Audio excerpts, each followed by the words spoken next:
Comme si j'avais fait une mauvaise rencontre. C'est beau. Donc, J'ai fait quelques-uns dans ma vie. pouvez-vous me raconter un peu? Je vous laisse raconter. On était...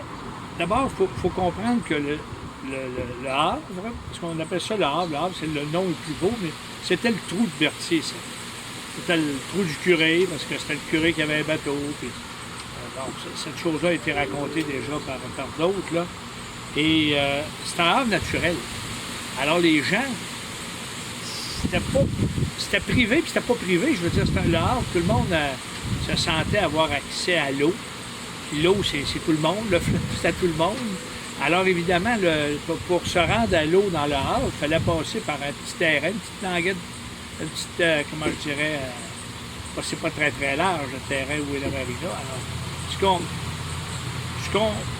d'abord, il y avait des bateaux. Les gens ont commencé à avoir des bateaux, puis ils les laissaient dans la vase parce que le Havre se remplit d'eau avec la marée. La marée va jusqu'à 18-19 pieds, même 20 pieds dans les grosses marées. Alors, évidemment, ça devient un lac, et puis le lac se vide, puis le lac se remplit. Alors, on peut mettre des bateaux là. On faisait du bateau quand la marée était haute, puis on regardait le fleuve quand la marée était basse. Et évidemment, on savait que ça appartenait à Mme Buckley. C'était une Américaine, en fait une Québécoise qui a marié un Américain, qui a vécu là toute sa vie, le reste de sa vie. On les connaissait parce que c'était des amis de la famille chez moi. Quand ils venaient à Berthier, ils logeaient chez mes parents. Je les ai connus très jeunes, moi aussi. Il y avait le manoir à côté, mais le manoir était devenu inhabitable, ça faisait quand même un bon bout de temps. Alors, on a commencé des négociations. Puis moi, les gens on était un groupe d'amis, puis en même temps, c'est pas tout le monde qui avait des bateaux dans le groupe. On voulait juste développer le coin, le rendre accessible, puis peut-être aménager ça, puis avoir des bateaux. Alors, j'ai gagné à la loterie. C'est moi qui ont un peu délégué pour s'occuper de la négociation.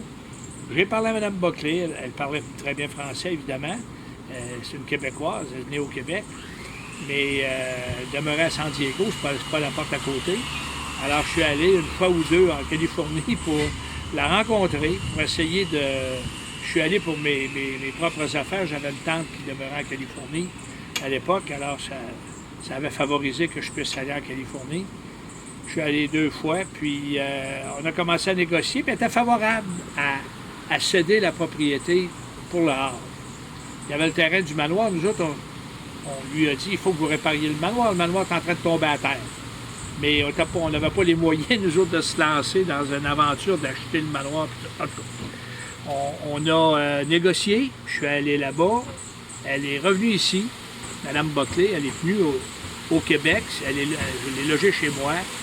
On a renégocié, elle a visité les lieux, elle a regardé ça, aller-retour. Et puis, à un moment donné, on a convenu dans ma cuisine, ici, à la maison, assis à la table de salle à manger.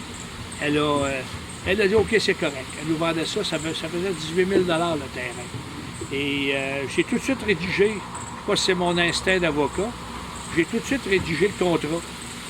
À la main, manuscrit, là, j'ai rédigé ça, une promesse d'achat, avec les montants, puis avec les conditions. On a même négocié la location du terrain de l'autre côté, qui est devenu le parc fluvial, qui lui appartenait. Puis nous autres, on dit, on va vous le louer, on va juste l'entretenir. On va essayer de rafistoler le manoir. C'était quand même... ça ne coûtait rien, puis il y avait du monde qui était proche de ses sous, Mme Buckley. En tout cas, ça, c'est une autre histoire, mais... alors, on a signé le contrat. Ça s'est signé sur la table ma table de salle à manger, puis c'était une offre d'achat.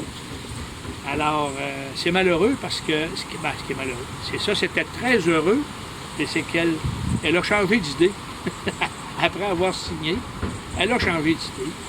Puis, elle voulait annuler tout ça. Je ne sais pas, elle ne me l'a jamais dit parce que malheureusement, je n'ai pas pu lui reparler.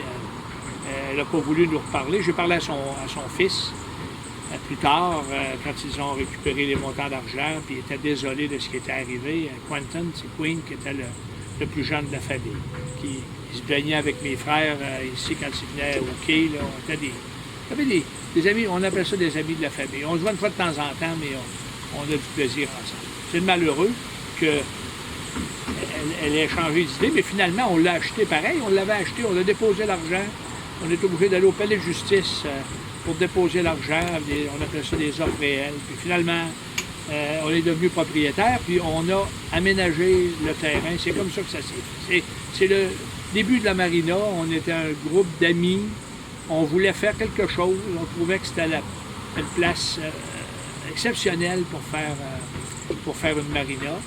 Et on le voit d'ailleurs avec le résultat. On a mis notre énergie, puis notre argent aussi. On vendait des parts à 100 piastres la part. On en avait ramassé pour 20 000 piastres pour être capable de payer le terrain. Puis on est devenu propriétaire. Puis on a aménagé ça avec des quais. Ça a commencé avec des quais dans la vase. On n'avait pas les moyens de creuser. Alors c'était ça.